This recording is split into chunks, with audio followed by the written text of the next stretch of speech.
Thank you, Mr. Chairman, and thank you, Mr. Van Hollen, for your leadership on the Budget Committee. As ranking member of the Financial Services Committee, I'd like to express my serious concerns with how this budget resolution undermines our financial stability, protection for American consumers, and the entire housing market. It is now 7 years since our country's financial system was rocked by Wall Street, greed, and predatory lending. All of our constituents bore witness to an economy where family members lost their jobs, friends were made homeless, and everyone's savings, no matter how modest, were depleted.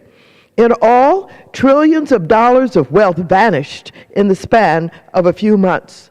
And when some of the money returned, it was not shared equally.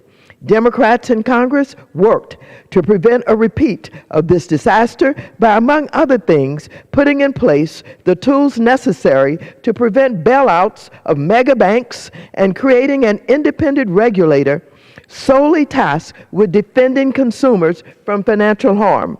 Rehashing failed policies, the Republican budget resolution would repeal these tools and bind the hands of the Consumer Financial Protection Bureau. The Republicans would return us to a system where a company like AIG would once again threaten the entire financial system.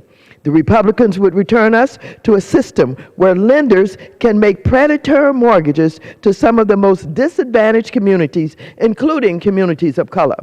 But that's is not all. This budget resolution goes even further. It would privatize Fannie Mae and Freddie Mac along the lines of the failed PATH Act, a terrible piece of legislation rejected by everyone from housing advocates, realtors, home builders, mortgage banks, academics, and I might add, a majority of members in the House. Why do we all reject it? We fear it would be the end of safe mortgages like the 30-year fixed rate mortgage. We fear it would favor only the big mega banks, hurting community banks. We fear that it would further widen the wealth gap in this country.